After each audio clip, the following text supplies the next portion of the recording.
என்ன காரியம் பண்ற? வாமா வாமாங்க. ஐயோ தாத்தா, நான் செத்ததா இருக்கு, நிம்மதி என்ன விடுங்க. சாரதா,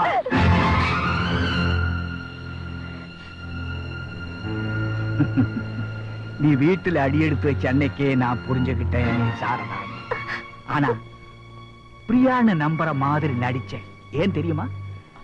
அந்த மாணிக்கத்துக்கு ஏத்த மனைவி பிரியா இல்லம்மா, நீதான். ஐயோ இல்ல தாத்தா, இல்ல.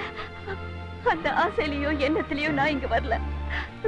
பிரியா 10 நாள்ல திரும்பி வரலன்னா அவருக்கு இன்னொரு பொண்ணை பார்த்து கட்டி வச்சிருவேன்னு சொன்னீங்களா? சொன்னேன். அது வக்கீல் என்கிட்ட வந்து சொன்னாரு. சிங்கப்பூருக்கு வந்த பிரியா கிட்ட அதை சொல்லி உடனே புறப்பட்டு போன கெஞ்சுவேன். அவ அதை மறுத்துட்டா. அவ இடத்துக்கு இன்னொருத்தி வர்றதை தடுத்து அவளுக்கு வாழ்வு கொடுக்க வந்த நானே என்னையும் அறியாம அவ எடுத்து அபகரிச்சுட்டேன். அம்மா, என் பேத்தி சாரதா மனமறிஞ்சு குற்றம் பண்ண மாட்டான். அது எனக்கு எப்பவோ தெரியும். ஏம்மா, மாணிக்கம் தன் மனைவி பிரியாங்கிற நம்பிக்கையில தானே உங்ககிட்ட அப்படி பழகிட்டான். நீ செத்துட்டா சாரதாங்கிற உண்மை தெரிஞ்சு போயிடுமே. ஒரு கன்னி பொண்ணை கற்பழிச்சு அவ சாவுக்கு நாம காரணமாயிட்டோமேன்னு நினைச்சான்னா அந்த நினைப்பே அவனை கொன்னுடுமா. அந்த வெளியிலா மாணிக்கம் வாழணும்.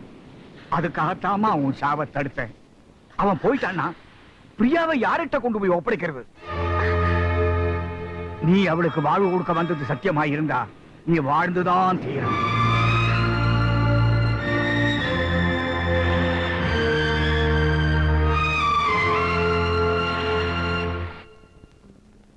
என்ன அது? அது ஒண்ணு இல்லப்பா, சிங்கப்பூர்ல கேஸ் நடக்குது. அது ஜெயிக்குமா ஜெயிக்காதான்னு நாடியில பாத்துட்டு. ஓஹோ, பாருங்க பாருங்க, உங்களுக்கு பொழுது போகணும்ல. என்னையா லேட் ஆகுது இல்ல? உங்க பக்கம் ஜெயிக்க இருந்த கேஸ இந்த குடும்பத்துல நடந்த ஒரு தோஷத்தினால எல்லா கிரகங்களும் வக்கரிச்சு இந்த கேஸே தோத்துடும் போல இருக்கு ஐயா. அது என்னையா தோஷம்? இந்த குடும்பத்துல ரத்த சம்பந்தப்பட்ட ஒரு பொண்ணுக்கு 4 கிழமை நேரங்காலம் பார்க்காம தாலி கட்டினது உண்டா? என் கேள்விக்கு பதில் வரலையே. உண்டுயா, உண்டு. ராவு காலம் எமகண்ட பார்க்காம கட்டினது உண்டு. அதன் காரணமா உங்க கேஸ் தோக்கிறது மட்டுமில்ல, அந்த பொண்ணை கட்டின மாப்பிள்ளையின் உயிருக்கே ஆபத்து. அந்தால ஏதோ பிளத்துறாரு, நீங்க வேற ஃபீல் பண்றீங்க. இது நாடு ஜோசியம்டா, சொல்றது பலிக்கும். இதுக்கு ஏதாவது பரிகாரம் இருக்கா பாரியா? பாத்துட்டனே, அத சொல்லி தொலையா. நல்ல நேரம் பார்த்து இன்னொரு தாலிய பொண்ணு கழுத்துல கட்டிட்டா மாப்பிள்ளைக்கு ஆயுசு 100. இப்ப சொல்லுங்க, 9 தாலி கட்டட்டுமா? நாடு கழுவ பார்க்க வேண்டாம். பார்த்தாச்சு. எப்போ? நாளைக்கே இருக்கு.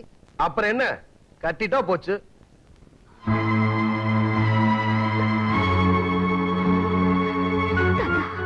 ஏம்மா இரு, பிரியாவை உடனே இங்க வரவழைக்க முடியுமா? சரி, அவ மாங்கல்ய நிலைக்கணுமா வேண்டாமா? நிலைக்கணும். அவ்வளவுதான்.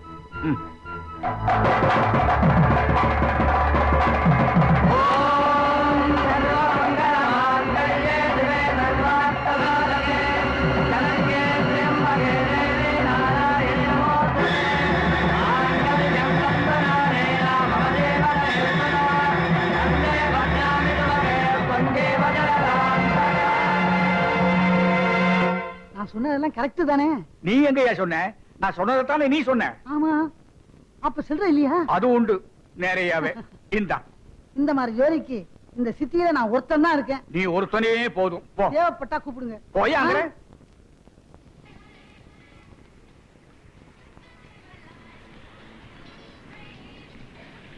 உட்கார் sir. 2 cool drinks. Okay sir.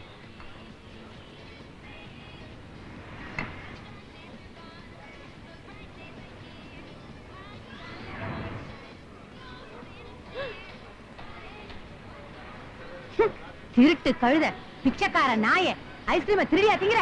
எடுப்பியாடா? எடுப்பியா? எடுப்பியா? இந்த வயசுல திருட்டு புத்திய பாரு. இனிமே திருடி தின்ன எடுப்பியாடா? என்னம்மா இது?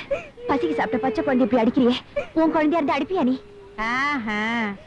புள்ள பெற பாக்கியமே இல்லாத மலட்டு சிரிக்கி நீ வந்து என்கிட்ட புள்ளைய பத்தி பேசுறியா? உன் வேலைய பார்த்துட்டு போ. பொம்பளையாச்சுன்னு பொறுமையா இருக்கு. ஒரே அறை எல்லாமே இடம் மாறி போயிடும். பாடி பிரியா, பிரியா, பிரியா. என்னது? என்ன தம்பி? பிரியாவா?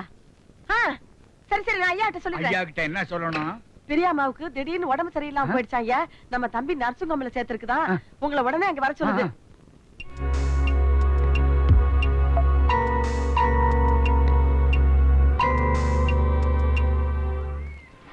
சார், உங்களை டாக்டர் வர சொல்றாரு.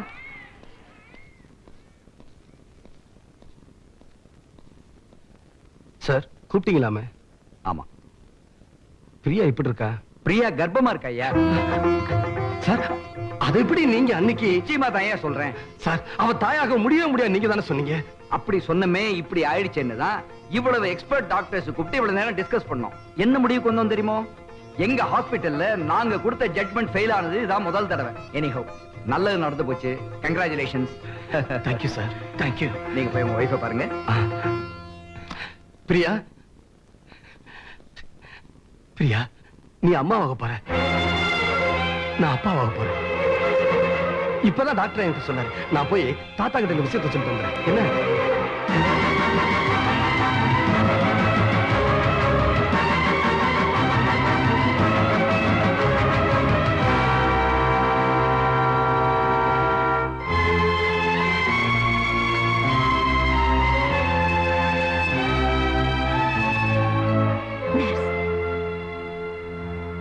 இங்க வாங்க.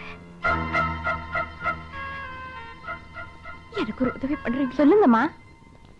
ஐயா, ஏய், உட்றா, உட்றா, உட்றா. என்னடா? என்ன? ஐயா உங்க வாய்க்கு சக்கரை போடணும். ஏன்? உங்க வாக்கு படிச்சு போச்சா? உங்க பேத்தி கர்ப்பமா இருக்கா? அடே, ஆ. நான் அப்பவே சொன்னேனே, நீ பெரிய ஆள்றா. எங்க? அந்த ரூம்ல இருக்கு, போய் பாருங்க. நான் இப்ப இதோ வந்துட்டேன். வந்துட்டேன். நீங்க கோடி கோடியா கொடுத்தாலும் உங்க வயித்துல வளர்ற கருவை நான் கலைக்க மாட்டேமா. அப்படி கலைச்சா அது குழந்தையோட மட்டும் போகாது, உங்க உயிருக்கு ஆபத்துமா. போகட்டும், அப்படியாவது நான் நிம்மதியா போய் சேர்ந்துடுறேன். நீ மட்டும் போயிட முடியாதம்மா. உன்னோட சேர்ந்து 2 உயிரும் போயிடும். நர்ஸ், கொஞ்சம் வெளியேறுமா. முட்டாள், என்ன பைத்தியக்காரத்தனமான முடிவு எடுக்கிறேன்?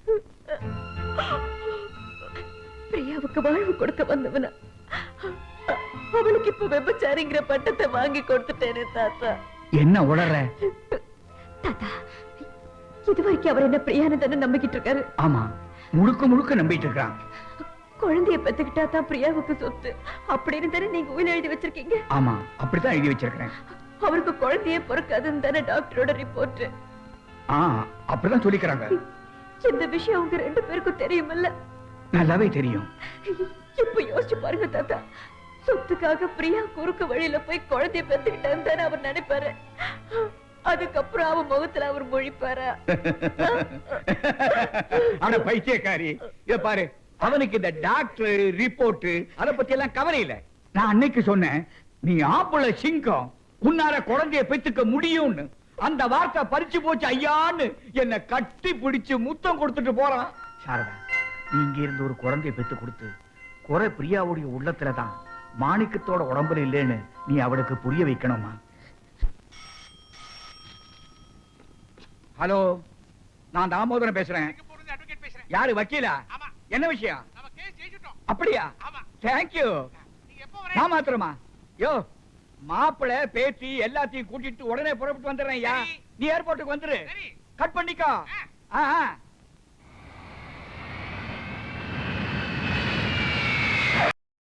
இன்னும் பல வீடியோக்களை காண சன் லைஃப் சேனலை சப்ஸ்கிரைப் பண்ணுங்க.